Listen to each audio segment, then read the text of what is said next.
Salut, ici Maps!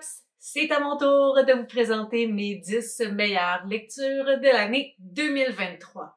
Mes lectures sont en ordre de la 10e position jusqu'à la première position, mais je vous avouerai que jusqu'à la dernière seconde, je changeais encore la position de certains titres. C'est pas coulé dans le béton. Il y a vraiment la position le 4 à 10, c'est interchangeable selon différents critères et le goût du jour. Mais une chose est certaine, c'est que ces 10 titres-là, ça fait un petit bout qui sont dans ma tête et ils n'ont pas été déclassés. Je suis satisfaite et c'est vraiment ces 10 titres-là qui ont été les meilleurs de mon année. On commence tout de suite, on n'a pas d'autre chose à se jaser que de ces 10 livres. La 10e position, ça va peut-être vous surprendre, c'est d'ailleurs une des dernières lectures que j'ai faites qui est entrée dans le palmarès. Je pense que c'est la dernière, la plus récente. C'est un livre qu'on a lu dans le cadre du club de lecture Démenti, le club Démenti, Mexican Gothic de Silvia Moreno Garcia. Je pense que ce livre-là a eu l'avantage que je n'avais aucune attente par rapport à cette histoire, puis même à l'apprécier, je m'attendais à l'abandonner.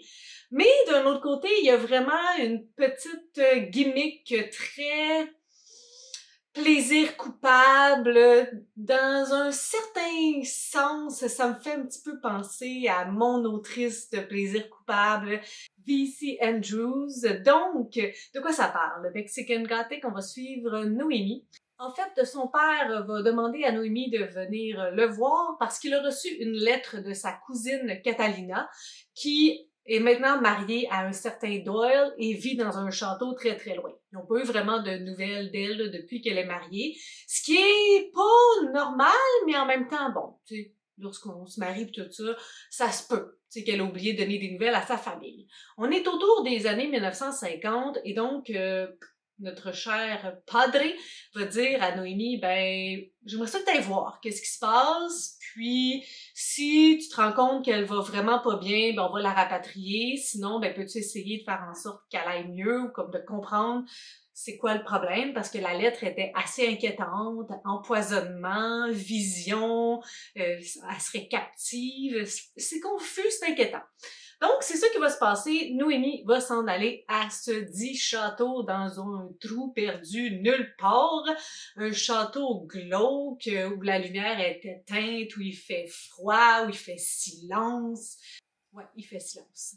Donc, on peut pas parler pendant qu'on mange. Tout le monde a l'air gris, n'a pas l'air vraiment content qu'elle soit là, font pas vraiment d'efforts. Et c'est là-dedans qu'on va laisser Noémie vaguer et qu'on va découvrir avec elle qu'est-ce qui se passe dans ce dit château. Pourquoi j'ai aimé ce livre-là? J'ai beaucoup aimé Noémie, la protagoniste principale. C'est sûr qu'il faut se remettre à l'époque, puis le rôle de la femme, c'était vraiment un rôle très secondaire. Ce sont les hommes qui prennent la place, les hommes qui décident. Et donc, le fait que la personnalité de Noémie soit un petit peu frondeuse, c'est quand même, pour l'époque, quelque chose de surprenant. Mais j'aimais beaucoup la manière qu'elle le faisait, puis on voyait qu'elle traficotait pour rendre ça plus doux, malgré qu'il y a beaucoup de choses qui ne lui plaisaient pas et qu'elle aurait possiblement voulu le dire plus haut et fort, mais avec les mœurs de l'époque, c'était pas tant possible. En fait, j'ai beaucoup aimé tous les personnages. Ben, je dis aimer, mais j'ai aimé les personnages qu'il y avait à aimer et j'ai détesté ceux qu'il y avait à détester du plus profond de mon âme. Et ça, c'est toujours bon signe lorsque il n'y a pas de personnage qui me laisse indifférent, lorsque j'ai vraiment un attachement pour les personnages qui sont mis de l'avant dans un livre. Pour moi, ce livre-là, c'était un page-turner. C'était un feu roulant d'action. Ça arrêtait pas, péripétie sur péripétie. Et moi, ce que j'ai trouvé aussi très bon de ce livre-là, c'est l'atmosphère, l'ambiance. On ressent l'étau se refermer, on voit les portes se fermer devant elle et on a éventuellement ce sentiment d'impuissance. Ça, c'est quelque chose que j'aime tellement lorsque je me mets dans les pieds de la protagoniste, puis là, je me dis, ben, je pourrais pas m'en sortir, là, moi non plus, là. Je sais pas ce qu'elle peut faire, comme il y a rien qu'elle peut faire. Puis je compatis complètement avec le sentiment d'impuissance que la protagoniste est en train de vivre. Je vis la même chose parce que je cherche les solutions, je cherche les alternatives et il y en a pas. Donc, l'ambiance était on point, les émotions en montagne russe, c'est un très bon numéro 10. En 9e position, on sort des romans, on s'en va en non-fiction. Donc, les 2 prochains sont des non-fictions. Je vais vous parler en premier, à la 9e place, de Libérer la culotte, écrit par Geneviève Moran et Nathalie Roy, et avec aussi plein d'autres collaboratrices. En fait, c'est un recueil de textes avec plusieurs textes à l'intérieur, des courts chapitres et des sections distinctes, différentes thématiques autour de la sexualité et de la femme.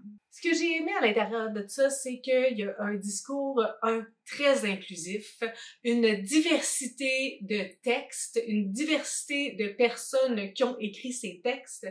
On veut vraiment démontrer que la libération sexuelle de la femme peut se faire de 1001 façons, que différentes voies possibles.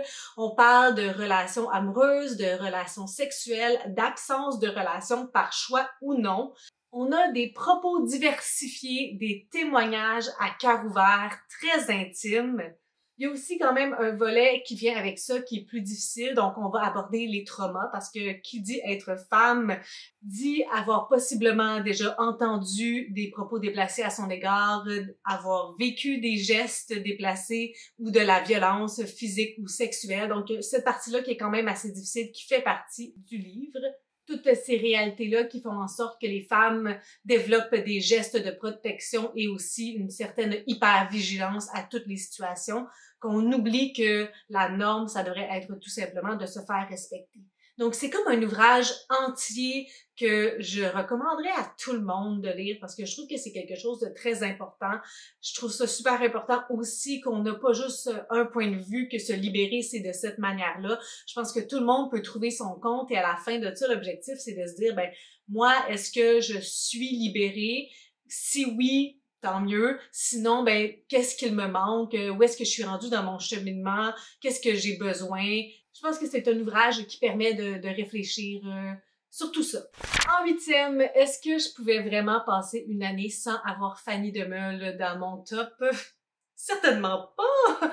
Donc, cette année, j'ai lu Capillaire sous la direction de Loïc Bourdeau et Fanny Demeule. Ce n'est pas un roman, c'est une non-fiction. En fait, ce sont des textes, c'est un recueil de textes où on parle de cheveux et de poils. Ce que j'ai trouvé intéressant dans cet ouvrage-là, il y a une grande similitude avec Libérer la culotte. Je trouve qu'il y a vraiment une diversité dans les points de vue. Je trouve qu'il y a personne qui a écrit la même histoire, qui a écrit la même chose, que la même relation avec ses cheveux / ses poils. Et c'est un sujet qui peut sembler vraiment anodin. Sur le coup, tu sais, j'étais comme « Ah, capillaire, c'est drôle ». Mais au fur et à mesure que je lisais les textes et les témoignages et ceux qui sont un petit peu plus réflexifs, je me rendais juste compte à quel point c'est vrai que les cheveux et les poils font partie intégrante de notre vie, de notre identité. Ça change au fur et à mesure qu'on grandit, qu'on évolue. On a un certain contrôle sur nos cheveux, sur nos poils, mais pas tant que ça. On doit quand même vivre avec comment ils sont. Puis, tu sais, si on veut les modifier, ben il faut continuer à les teindre. Si on veut les couper, il faut continuer à les couper. Donc, tu sais, c'est pas comme notre habillement qu'on peut s'acheter ces vêtements-là, puis ça nous représente, puis lorsqu'on est tanné, on les change. On est quand même attaché d'une certaine façon à nos cheveux et à nos poils ou à l'absence de, parce qu'on a pas tant de manœuvres que ça, une certaine part, mais il représente qui nous sommes. Et au fur et à mesure aussi dans l'histoire, c'est intéressant parce que les cheveux ont souvent été un signe distinctif de certains peuples, de certaines communautés, où justement lorsqu'on voulait enlever la liberté à certaines personnes, on rasait les cheveux.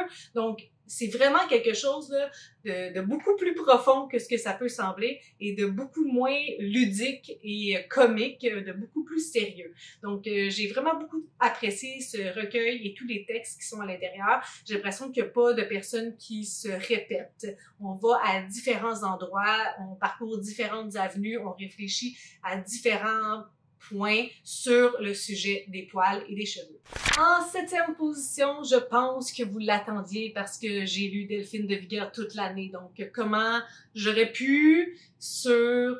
Combien d'ouvrages que j'ai lus cette année de Delphine de Vigan? Genre 8? Est-ce que je pouvais passer outre Delphine de Vigan et ne pas avoir un de ses titres dans mon top 10? Difficilement. J'ai donc choisi de vous parler du livre Les Loyautés de Delphine de Vigan en 7e position. Dans Les Loyautés, on va suivre plusieurs personnages, donc notre point de vue va se déplacer. On va suivre une enseignante, on va suivre son étudiant. L'enseignante va avoir un pressentiment que ça va pas à la maison avec son étudiant. Et on va suivre aussi qu'est-ce qui se passe justement à la maison avec ce dit étudiant-là. On va avoir aussi certains moments où on va être avec le meilleur ami de l'étudiant. J'ai l'impression que c'est un ouvrage que j'ai aimé vraiment beaucoup parce que ça me rappelle certains éléments de mon travail. Le gros dilemme et les gros enjeux par rapport à cette situation-là, c'est que l'enseignante a possiblement vécu des choses similaires à l'étudiant, d'où les signes qu'elle est capable de reconnaître, mais il n'y a rien de tangible, l'étudiant vient pas la voir pour lui demander de l'aide, et il y a des restrictions administratives, des restrictions professionnelles qu'elle ne peut dépasser juste sur le compte d'une intuition. Donc, je trouve ça vraiment intéressant comme ouvrage, ça se lit super rapidement, c'est fluide, c'est facile, comme tout ce que Delphine de Vigan écrit. Elle a aussi le don des fins surprenantes, fortes, un peu insatisfaisantes. Je me suis sentie connectée avec le sujet principal de l'école, de l'éducation, de la relation entre enseignante et élève, mais aussi avec les situations difficiles familiales. Donc, j'ai de la misère à vous dire pourquoi je l'aimais autant. J'ai l'impression que ça sonne comme à la maison. Tout simplement, je l'ai aimé parce que ça parle de plein de choses qui font partie de mon quotidien et parce que c'était écrit d'une manière magnifique par Delphine de Vigan. En 6e place, je vais vous parler de Grown par Tiffany D. Jackson. C'est un YA, un contemporain. Je ne lis pas beaucoup de YA dans mon année et il y en a 2. Donc, ma foi, c'est surprenant. On va suivre Enchanted Jones. On la surnomme Shanti, qui a 17 ans. Elle a une belle voix et son objectif de vie, c'est d'en faire un métier, d'être célèbre, adorée, adulée par le fait qu'elle chante bien, qu'elle est une chanteuse super talentueuse et célèbre. Elle vient d'un milieu pas très nanti. Ses parents travaillent très fort, ils ont beaucoup d'enfants, sont super présents, mais ils ont parfois de la misère à joindre un petit peu les deux bouts. Un beau jour, Shanti va rencontrer Corey Field, qui est une méga vedette du R&B, puis il va y avoir comme une connexion entre les deux. Corey va décider de prendre sous son aile la jeune Shanti. Ce qui devait être un conte de fées a tourné au cauchemar.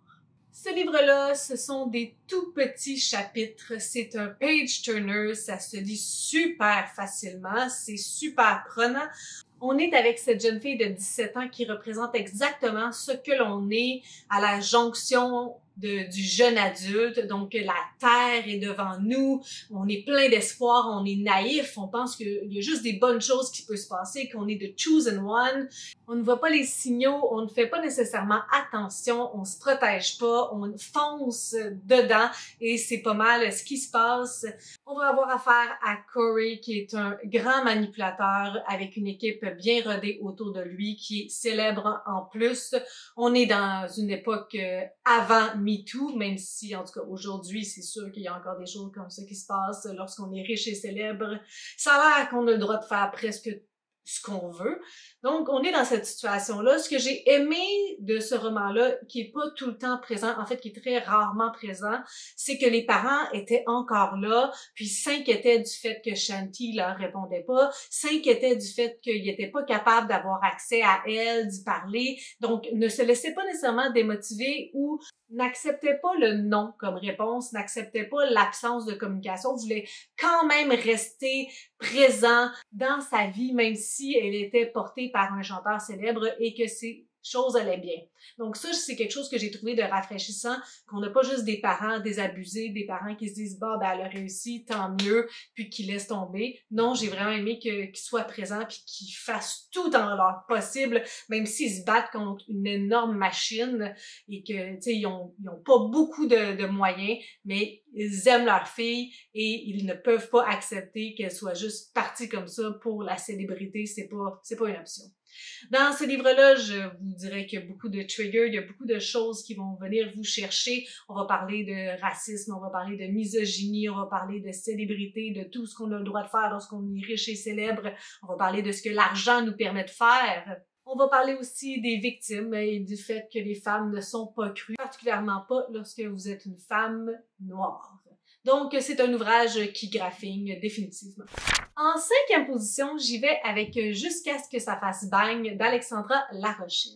Dans ce livre-là, qui est encore une fois un livre young adult, jeune adulte, on va suivre Maëlia, qui a à peu près 17-18 ans, qui va nous raconter la première fois qu'elle est tombée en amour avec un garçon du nom d'Olivier. C'est en format épistolaire, donc on va lire tout au long des lettres comment ils se sont rencontrés, comment leur relation s'est développée, comment ça a continué, etc. et les difficultés qui sont arrivées. J'ai trouvé que c'était un roman à fleur de peau. J'ai trouvé que c'était un ouvrage sensible et très intelligent. C'est un ouvrage qui, pour moi, là, a sonné ding ding ding à la maison. Je me suis sentie vue au travers de ce personnage-là de Maëlia. On n'est pas dans de la violence aussi énorme que dans d'autres ouvrages. On est dans de la violence plus insidieuse, il n'y a pas de marque. C'est beaucoup des mots, c'est beaucoup des réactions explosives, de l'impulsivité de la part de son chum.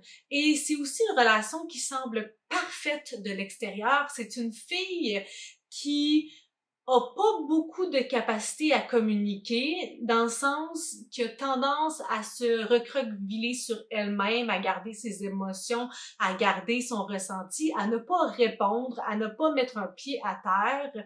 Et avec les gens aussi, ça va être ça. À certains moments, elle va essayer de dire, ben on dirait qu'il y a comme des choses bizarres dans notre relation, mais à toutes les fois qu'elle a le courage de dire quelque chose, mais la personne, elle va enchaîner sur autre chose où elle va dire « Oh mon Dieu, il est tellement magnifique, incroyable, ton copain, que ça va la shut down. » Il y a beaucoup de ces comportements que j'ai vus dans Maëlia, que je suis encore comme ça aujourd'hui. Je me suis vraiment sentie là comme si j'étais toute nue, là. Je me voyais en elle, même si j'ai pas cet âge-là. On ne change quand même pas énormément dans notre manière d'être. On s'améliore et on comprend un petit peu comment on fonctionne. On a plus de courage avec les années, mais je me voyais vraiment beaucoup en elle et j'ai pas l'impression que c'est un type de protagoniste qu'on voit tant que ça dans les romans. Puis ça, j'ai trouvé ça intéressant, mais je trouve que c'est quand même complexe à écrire un personnage comme ça. D'ailleurs, je trouve que tous les personnages de ce livre-là sont super bien écrits, sont complets, sont pas parfaits, ils ont des failles, mais on voit vraiment que tous les personnages ont été très bien pensés, sont très bien circonscrits, ils ont une personnalité, ils ont des forces, ils ont des faiblesses, on n'est pas dans les clichés, on n'est pas dans les préjugés. J'ai trouvé là, que les personnages étaient super bien écrits. L'arc narratif de ce livre-là, la construction de l'histoire, puis le développement des comportements toxiques, je trouve que c'est super bien fait. Pour moi, c'est un roman vraiment incroyable qui dit ce qu'il a à dire, mais qui est super bien fait et qui est plus subtil que d'autres ouvrages. Tu sais, je trouve qu'il est plus nuancé, puis c'est important aussi d'avoir des ouvrages qui démontrent la grosse violence, puis tu sais, les relations super toxiques et tout ça. Mais celui-là, c'est quand même à une échelle plus petite, mais il est important quand même. Et ce qu'elle vit, c'est quand même de la violence, même si c'est moins pire, parce qu'il la frappe pas que son meilleur ami qui a une relation toxique avec son conjoint, mais elle aussi, elle vit quand même ça, même si ça semble moins pire. Donc, en tout cas, vraiment grosse lecture pour moi. En 4e, surprenante 4e place, avec Une lecture de secte, The Boy on Fire d'Emma Green. J'ai lu ce livre-là au tout début de l'année, en janvier.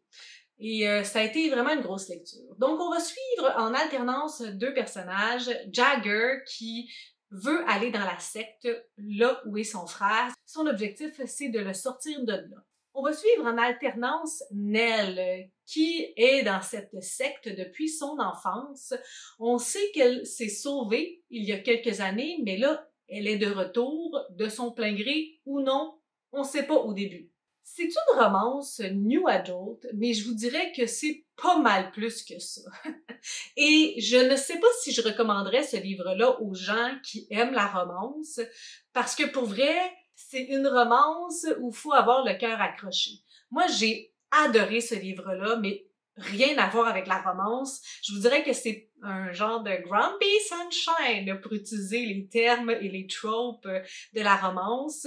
Je pense que c'est plus inversé que d'habitude parce que là, c'est le gars qui est le Sunshine puis la fille qui est Grumpy, puis il y a un peu de comme enemies to lovers, même si je considère pas qui sont des ennemis, mais tu sais, au début, là, ils s'envoient chenoute d'un bord puis de l'autre. Moi, la romance, c'est vraiment pas ça qui me parlait. Mais d'un autre côté, même si on dit que c'est de la new adult, il y a quand même pas tant de spice que ça. Je vous dirais qu'il y a comme 3 scènes, tu sais, plus épicées. Donc, on est vraiment pas, c'est pas ça le plus important, c'est vraiment la secte. Et c'est ça la force de ce roman-là. J'ai encore des images, la construction de la secte, le world building de ce livre-là est A+.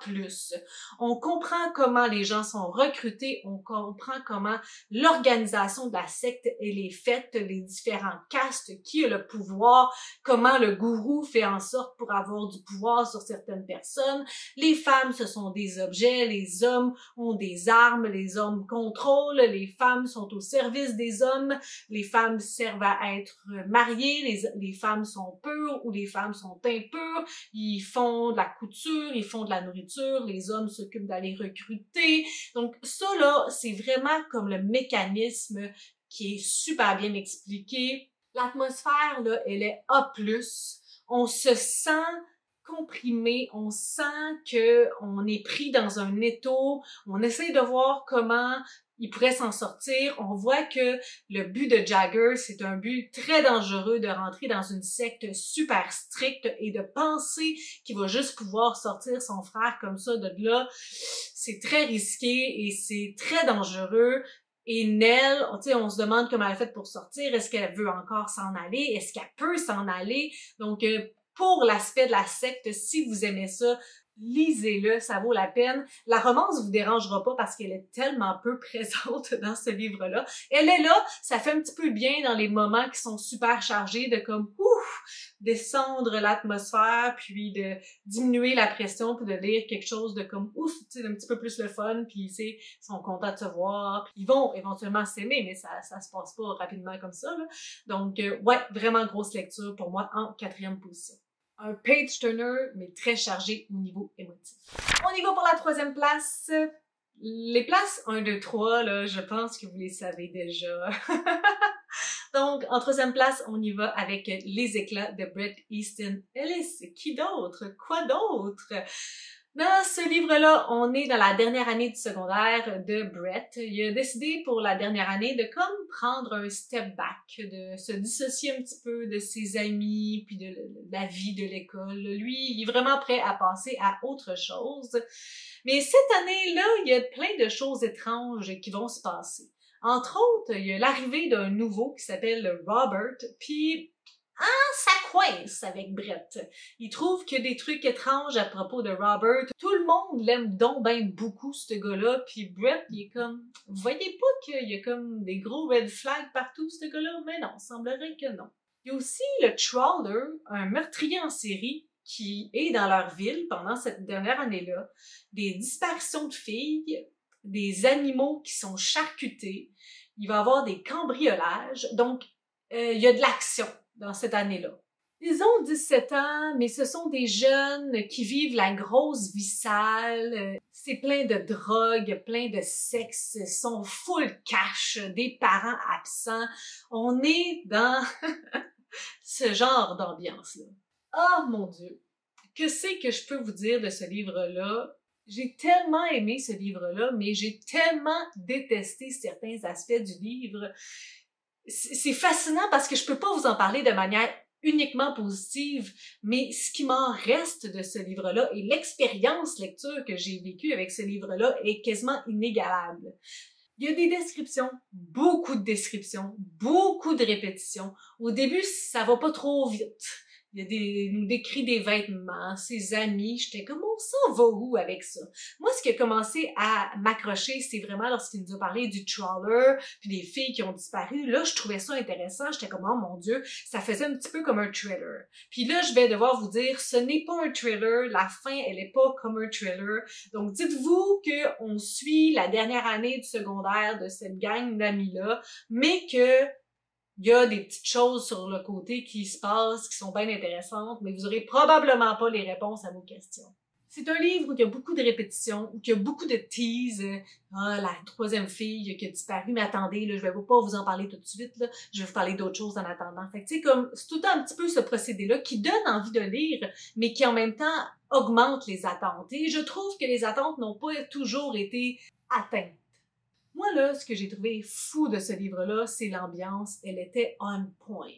Éventuellement, avec tout ce qui se passe dans sa ville, et avec raison, Brett va devenir parano, et je me sentais parano. J'avais peur de tous les bruits de ma maison. J'étais inquiète pour lui à toutes les pages. Je me demandais ce qu'il faisait. J'avais le cœur qui pompait. L'ambiance était solide. Puis éventuellement, ça devient un feu roulant d'action, ça lâche pas, il se passe des affaires jusqu'à la fin, et la fin ultra insatisfaisante parce qu'on n'a pas vraiment de réponse à nos questions, et ça continue de mijoter dans notre tête. On l'a lu pour le club de lecture Démenti, on a une conversation, un live, je peux vous mettre le lien en barre d'informations. Puis ça a été la deuxième partie magnifique de cette lecture-là, de retourner dans nos souvenirs puis de dire « Ah, mais moi, je pense que c'est ça qui s'est passé. Je pense que c'est telle personne qui dit vrai. Je pense que c'est telle personne qui dit faux. » De tout remettre ça en place, de choquer nos idées, de choquer comment on l'a vu, ça a été la deuxième partie incroyable de ma lecture.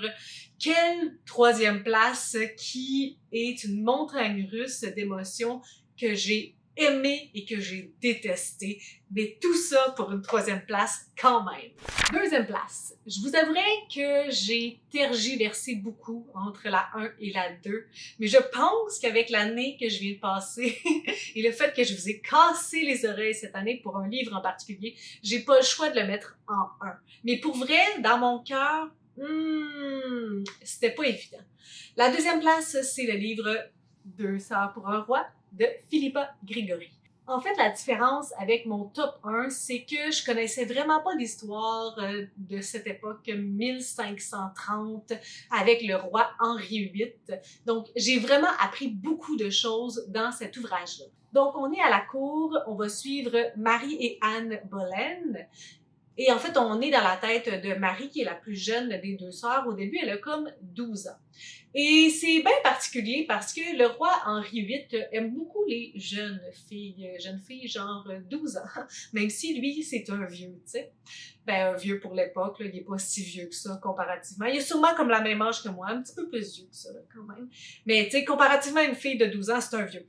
Et donc, les parents, la famille de Marie va utiliser son attrait pour les jeunes filles. Donc, ils vont mettre Marie dans les pattes d'Henri. Ils vont lui demander de le courtiser, tout ça, afin que ça donne des avantages politiques et monétaires pour sa famille. Mais une fois qu'il va avoir courtisé Marie, ben, il va se tanner, puis il va se tourner vers l'autre sœur qui se nomme Anne, qui est beaucoup moins timide, beaucoup moins facile, très fougueuse, ambitieuse. Et son objectif à elle, ce n'est pas uniquement de séduire le roi, mais bien plus que ça. Elle veut du pouvoir. C'est une belle grosse brique de plus de 500 pages que j'ai dévoré. Ça se lit super facilement, rapidement. C'est comme un soap, feu roulant d'action. On s'attache aux personnages, on s'attache à Marie et on déteste ceux qu'on doit détester. Anne, là, je vous dirais que il y a une couple de moments que je voulais la squeezer, mais les parents, l'oncle de Marie, là, j'ai rarement détesté un personnage autant que ça. Je ne lui voulais que du mal. Donc, lorsque j'aime ou que je déteste autant les personnages, c'est toujours bon signe. J'ai trouvé ça super fascinant. Je sais que c'est basé sur des vraies personnes qui ont existé. Puis ça m'a tellement donné envie d'en lire plus sur ces personnages-là. Après, chose que je ne veux absolument jamais faire. Donc, ça m'a vraiment plongé dans une époque, dans l'histoire, dans un contexte, dans la politique. Ça, c'est du gros bonbon pour moi. Lorsqu'on me donne envie d'en savoir plus sur mon histoire, on a réussi parce que Dieu se sait que je suis pas vendue dès le départ. C'est une histoire vraiment complexe, une histoire qui nous sort de notre époque parce que c'est pas pareil aujourd'hui. Encore une fois, la femme ne vaut absolument rien, c'est l'homme qui décide et donc là on va le voir énormément, la misogynie, à quel point elles sont utilisées comme des pions, elles sont utilisées pour nous faire des enfants, si c'est pas des garçons, elles valent la chenoute, c'est de la faute aux femmes, alors qu'on sait aujourd'hui que c'est beaucoup plus complexe que ça et que c'est pas juste la faute aux femmes. En fait, le sexe des enfants, c'est pas les femmes qui décident ça. En fait, on peut même pas décider ça, tu sais. Donc, il y a beaucoup de choses qui sont très choquantes. Je trouve que l'écriture, elle est très intelligente parce qu'elle nous permet de comprendre l'époque, mais en même temps, il y a comme un sous-texte et un jugement, là, pour dire que comme c'était cave, là, ce qui se passait à l'époque. Il y a une relation fraternelle aussi parce qu'elles sont deux sœurs, mais elles ont un frère aussi, quand même complexe parce qu'ils sont là les uns pour les autres, contre un petit peu tout le monde, mais leur relation, elle est aussi pas tout à fait belle et saine, mais en même temps, ils ont comme que eux autres et donc ils se soutiennent malgré tout. J'ai dévoré, je veux relire cette autrice à plus. Mon top 1, qu'est-ce que ça pourrait être autre que Cheval Indien de Richard Wagamese? Aucune idée. Cheval Indien, c'est l'histoire de Saul, cheval indien.